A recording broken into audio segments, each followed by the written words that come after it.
Everything that you see here today, all the buildings, all the roads, all the sidewalks, they were all built. They all had the chance to be built because we were all in these residential schools. I've been here, this is my 4th day coming down, and I've watched the shrine grow. As a child, my life was really influenced by the residential school system and the day school. I attended a day school.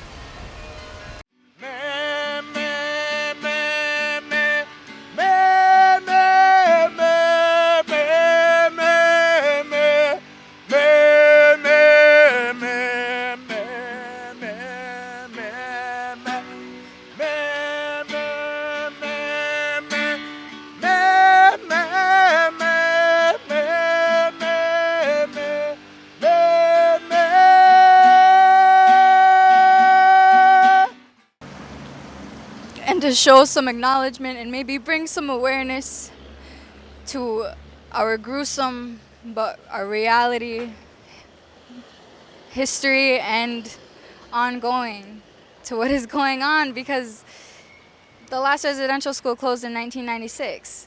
We don't know if they were still murdering our children, but we do know that they were still trying to abolish our traditions and our culture and our language. I don't know my language. I'm Mohawk, I'm from Akwesasne, I am 19 years old, and I only know maybe about 10% of my language. And the sad part is that nobody wants to learn their language because we were so taught against it, like that everything in the Western society was what was right and that everything that we were doing was wrong. And it was just not the way that we were supposed to be. Like, These shoes represent an individual that are buried without a name, without a tomb. By Christian people did that to these children. That's the worst sin you could do another human being, to bury them in the ground without a monument that they had lived, that they honored. Hopefully nobody knows that you did that. That's the worst sin to do to another human being, to deny them a gravestone, a name that they had lived. It's like they had never lived. They had absolute power over these children that they could make it so like they had never lived.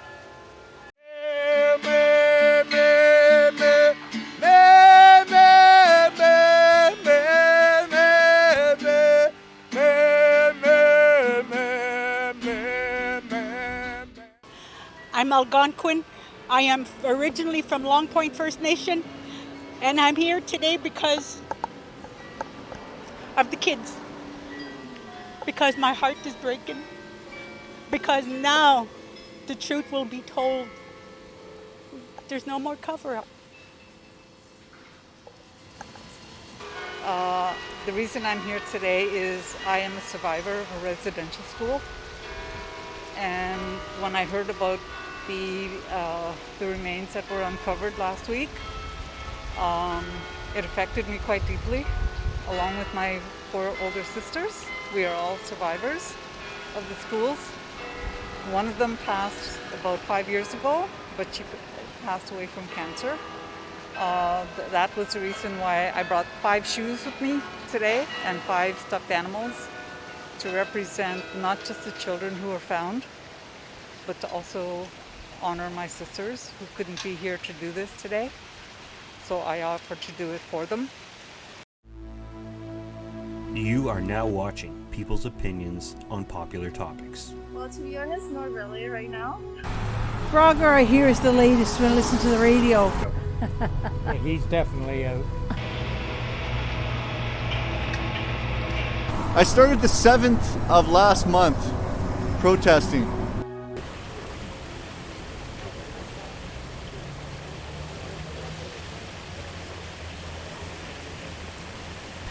yes, it was. There's all of the non-natives that came, they showed nothing but appreciation for us to be here, and they showed their sadness and they're grieving with us too, and we appreciate that, because now they know it's not just a story anymore, because we knew just nobody believed us. Nobody wanted to believe all the crazy and horrific stories of what happened in these schools, and now they can't deny it. What, you found a pit of 215 children from the ages of 3 and up, and you didn't see them as babies, but you can throw them in a pit just and forget about them and not even tell their parents and not even give them a proper burial ceremony like we would have done, and we would have sent them back to our Creator, to the sky world where they belong, to have the afterlife that they deserve, because they didn't get to live their life. They didn't get to live the life that was given to them. And that's why we're here. I mean, I just came down here, I just felt compelled for those kids. I'm not this is the first time I've done any sort of thing like this, and just thought I had to, just for myself, I had to do this. You have kids yourself? No, I don't. I don't have any kids, and I just said I thought I needed to be here for those kids that they buried. It's so shameful. And I just hope that's not. I hope that's the end of it, but I have a feeling that it won't be. We're going to find more bodies strewn across Canada, and it's terrible. Yeah, well, here people were coming by, dropping by and showing their respects. Initially, the Indigenous community bought the first shoes here, and then people started adding as they came along. So we expect it to grow. We need 1,000 baby shoes. If you know how to find 1,000 baby shoes, raid your closets and bring them down here. We'll be happy to take them. And it is helping to, like, not just this school, but all schools that are still open, still closed. Check the grounds of all those schools remaining. Make sure that there are no more bodies that are found. But if there are, find them now. Don't wait 20, 30, 40 years. Do it now when it's important. It has to be done for those children, for the families, for the relatives. It just needs to be done. And that's all I can say really about that. And we were all taken from our land. We were millions here, all over. And now there's just small communities of us everywhere. And we don't even have proper living conditions in the reservations that we're on. Like, most of the reservations don't have clean drinking water. They don't have sustainable food deliveries. Their prices are crazy jacked because they're in the middle of nowhere. And how are we going to help that? And then that's another thing that they've been working on for years, but like still haven't had anything done about it. Like, I come from a reserve, Neskantaga First Nation, which has been in a boil water advisory for the past 27 years at this point. And yeah, it's just been a lot of false promises from one end of the government to another, and everyone just keeps passing the bill because. Well, where are our children? Where's our language? Where?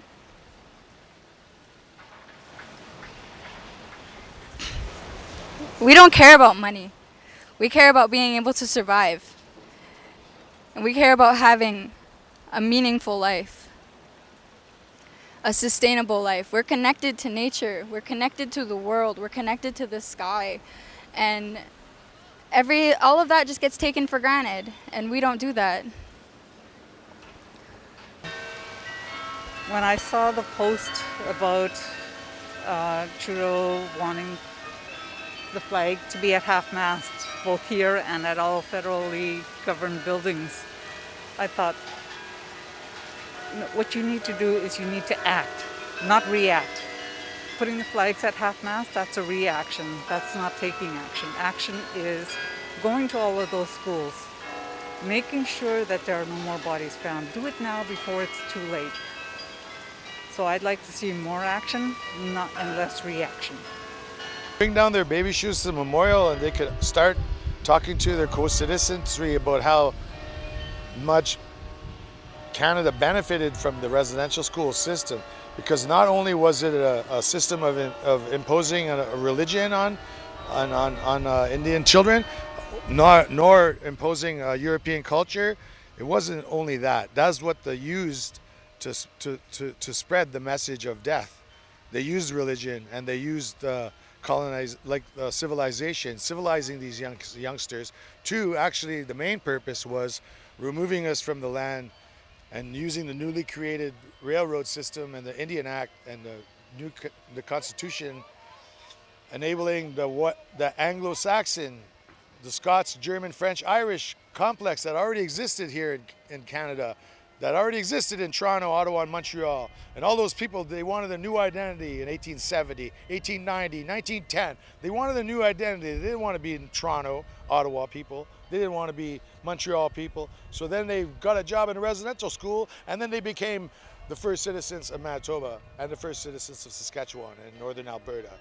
They benefited greatly from the creation of the residential schools. So not only was it an indoctrination system for religion and European-style education, but it was also a population seeding program enacted by the Canadian government in order to spread the French, German, Scots, Irish complex that was already in place here in Eastern Canada. Since this happened, I never really realized I had this many tears, and I had to be here. I had to be here in Canada, in front of the Parliament building and say, look, Canada, look at what you've done. You broke my heart. You broke so many souls. And I'm here just to be with my people, just to be with the kids. I brought them a spirit meal this morning so I could sit down and eat with them. I brought them little fishies because all kids love them.